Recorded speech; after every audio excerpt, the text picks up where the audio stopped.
Lord. మన ప్రభువును లోకరక్షకుడైన యేసుక్రీస్తు నామమున మీ అందరికీ నా యొక్క ప్రత్యేక వందనములు. ఈ ఉదయకాల సమయమున దేవుడు మనకిస్తున్నటువంటి వాగ్దానమును చదువుకుందాం. 7వ దావీదు కీర్తన 14వ వచనము. నీ సరిహద్దులలో సమాధానము కలగజేయువాడు ఆయనే, మంచి గోధుమలతో నిన్ను తృప్తిపరచువాడు ఆయనే. ఆమేన్. దేవునికే మహిమ కలుగును గాక. ఈ ఉదయకాల సమయములో దేవాతి దేవుడు ఈ యొక్క వాగ్దానము ద్వారా మన అందరితో మాట్లాడుతూ ఉన్నారు.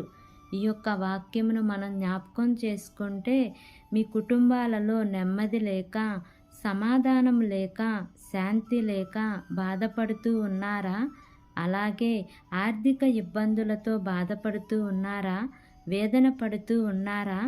అయితే దేవుడు ఈ ఉదయకాల సమయంలో ఈ వాగ్దానము ద్వారా మనల్ని బలపరుస్తూ అంటున్నారు. నీ సరిహద్దులలో సమాధానము కలగజేయువాడను నేనే అని దేవుడు చెప్తూ ఉన్నారు.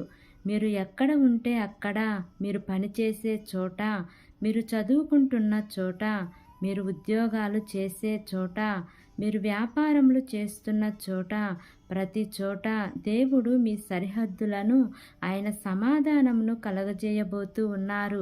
మీ జీవితాలలో మీరు ఊహించిన దానికన్నా కూడా, మీరు అడిగిన దానికన్నా కూడా అత్యధికమైన మేలులతో దేవుడు మిమ్మల్ని నింపబోతూ ఉన్నారు. ఆయన మీ కుటుంబాలలో సమాధానమును ఇచ్చి ఆయన మిమ్మల్ని తృప్తిపరచబోతూ ఉన్నారు. ఈ ఉదయకాల సమయంలో ఈ యొక్క వాక్యము వింటున్న ప్రియ సహోదరి సహోదరుడా, మనం ఈ వాగ్దానమును పొందుకోవాలి అంటే, ఈ వాగ్దానము మన జీవితాలలో నెరవేర్చబడాలి అంటే దేవుని యందు భయము భక్తి కలిగి జీవించాలి. అయితే మనకి భక్తి ఉంటుంది, విశ్వాసం ఉంటుంది, ప్రార్థనా జీవితం ఉంటుంది, కానీ దేవుడు అంటే భయము ఉండదు. ఆయన చూస్తూ ఉన్నాడని భయపడే వాళ్ళు ఈ రోజులలో ఎవరు కూడా లేరు.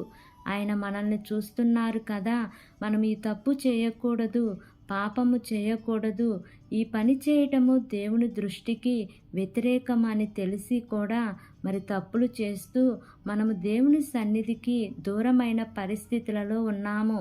మరి మనం అలాగూ కాకుండా ప్రతి విషయంలో ఆయనకు భయపడుచు, ప్రతి విషయంలో కూడా ఆయన మనల్ని చూస్తున్నాడు, ఆయనకు మరుగైనది అంటూ ఏదీ కూడా లేదనే విషయాన్ని మనము జ్ఞాపకం చేసుకుంటే దేవుడు మన భక్తిని, మన జీవితాన్ని చూసి దేవుడు మన జీవితాలలో తృప్తిని, శాంతిని, సమాధానంను, నెమ్మదిని ఆయన మనకు అనుగ్రహిస్తారు.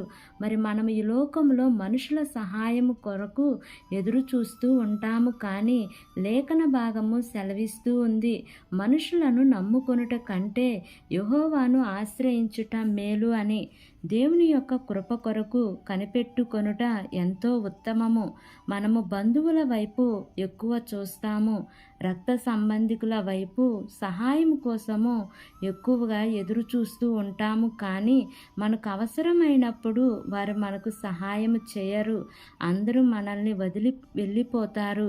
అయితే ఎవరు మనకు సహాయం చేస్తారు అంటే, ఎవరు మన కుటుంబాలలో సమాధానమును అనుగ్రహిస్తారు అంటే అది కేవలము దేవుడు మాత్రమే.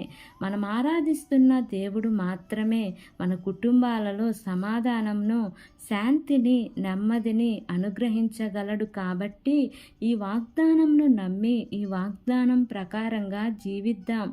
దేవుడు ఈ వాగ్దానము మనందరి జీవితములలో నెరవేర్చబడును గాక. ఆమేన్. ప్రార్థన చేసుకుందాం. ప్రేమ కలిగిన యేసయ్యా, కృప కలిగిన దేవా, నీకు వందనాలు తండ్రి, నీకు స్తోత్రములు ప్రభువా. ఇంతవరకు నీ కృపలో మమ్మల్ని కాచి కాపాడిన విధానాన్ని బట్టి నీకు వందనాలు తండ్రి. రాత్రికాల సమయమందు మాకు మంచి నిద్రనిచ్చి మరొక నూతన దినమును మా జీవితంలో మీరు మాకు అనుగ్రహించినందుకు వందనాలు ప్రభువా. ఈ దినమంతయు మేము ఉత్సహించి సంతోషించే కృపను, అట్టి భాగ్యాన్ని మీరు మా అందరికీ అనుగ్రహించమని అడుగుచున్నాను తండ్రి. నీ సరిహద్దులలో సమాధానమును కలగజేయువాడను నేనే, మంచి గోధుమలతో నిన్ను తృప్తిపరచువాడను నేనే అనే వాగ్దానము ద్వారా మాతో మాట్లాడినందుకు, మమ్మల్ని బలపరిచినందుకు వందనాలయ్యా. అయా, మాకు సమాధానంను ఇవ్వగలిగింది నీవే తండ్రి. మంచి గోధుమలతో మమ్మల్ని తృప్తిపరచగలిగిన దేవుడవు నీవే ప్రభువా. మా జీవితాలలో నెమ్మదిని దయచేయగలిగినది నీవే తండ్రి. అయా, మాకు మీరు తప్ప వేరొక ఆధారం అంటూ, వేరొక ఆశ్రయం అంటూ లేదు ప్రభువా. ఎంతమంది బిడ్డలు ఈ వాక్యమును విని ప్రార్థనలో ఏకీభవిస్తున్నారో తండ్రి, ప్రతి కుటుంబంలో శాంతిని, సమాధానంను, నెమ్మదిని మీరు వారికి అనుగ్రహించమని అడుగుచున్నాను తండ్రి. బలహీనులుగా ఉన్న బిడ్డలను జ్ఞాపకం చేసుకోండియా. నీ బలమైన హస్తము వారి మీద ఉంచండి తండ్రి. చదువుకుంటున్న బిడ్డలను జ్ఞాపకం చేసుకోండియా. వారి యొక్క స్టడీస్లో మీరు తోడుగా ఉండండి ప్రభువా. ఉద్యోగాల కోసం ఎదురు చూస్తున్న బిడ్డలను జ్ఞాపకం చేసుకోండియా. వారి యొక్క చదువుకు తగినట్లుగా వారి ఉద్యోగము పొందుకుంటానికి కృప చూపించమని అడుగుచున్నాను తండ్రి. గర్భవతులుగా ఉన్న బిడ్డలను జ్ఞాపకం చేసుకోండియా. సుఖమైన ప్రసవాన్ని మీరు వారికి అనుగ్రహించండి ప్రభువా. ప్రసవించిన తల్లి బిడ్డలను జ్ఞాపకం చేసుకోండియా. ఇరువురికి మంచి ఆరోగ్యాన్ని అనుగ్రహించండి ప్రభువా. గర్భఫలాల కోసం ఎదురు చూస్తున్న బిడ్డలను జ్ఞాపకం చేసుకోండియా. వారి యొక్క గర్భద్వారాలు మీరు తెరవండి యేసయ్యా. నీకు స్తోత్రములయా.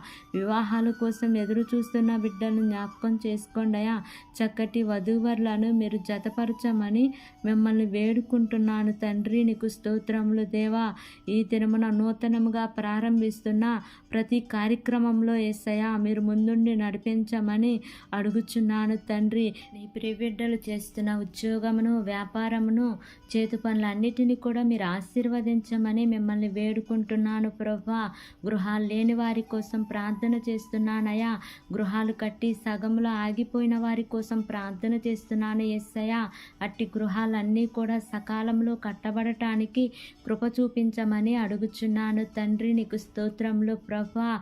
ఈ దినమున నాయన ఎవరైతే ప్రయాణం చేస్తున్నారో ప్రభువా, వారి ప్రయాణాల్లో క్షేమాన్ని ఇవ్వండి తండ్రి. మార్గమధ్యంలో నీ దేవదూతల కాపుదల నీ ప్రియబిడ్డలకు తోడుగా ఉంచమని మిమ్మల్ని వేడుకుంటున్నాను ప్రభువా. మా దేశాన్ని పరిపాలిస్తున్న ప్రతి అధికారుల కుటుంబాలను జ్ఞాపకం చేసుకోండియా. వారికి మంచి ఆరోగ్యాన్ని ఇవ్వండి యేసయ్యా. వారు ఏ పని చేసినానో సఫలతను మీరు వారికి అనుగ్రహించండి ప్రభువా. నీకు స్తోత్రములయ్యా. వారి ప్రయాణాల్లో క్షేమాన్ని ఇవ్వండి తండ్రి. నీకు స్తోత్రములు దేవా. నా యొక్క ప్రార్థన ఆలకించి అంగీకరించమని అడుగుచున్నానయ్యా. కోర్టు కేసులతో బాధపడుతున్న వారిని కూడా జ్ఞాపకం చేసుకోండియా. ఆ కేసులన్నీ కూడా సకాలంలో కొట్టివేయబట్టానికి కృప చూపించమని అడుగుచున్నాను తండ్రి. చిన్న బిడ్డల మొదలుకొని వృద్ధుల వరకు ఉన్న ప్రతి బిడ్డను జ్ఞాపకం చేసుకోండియా. వారికి మంచి ఆరోగ్యాన్ని ఇవ్వమని అడుగుచున్నాను తండ్రి. నా ప్రార్థన ఆలకించి అంగీకరించమని నజరేయుడైన యేసు అతి పరిశుద్ధ నామమున అడిగి వేడుకొని పొంది ఉన్నాము తండ్రి. Amen, amen, amen. Praise the lord. God bless you all.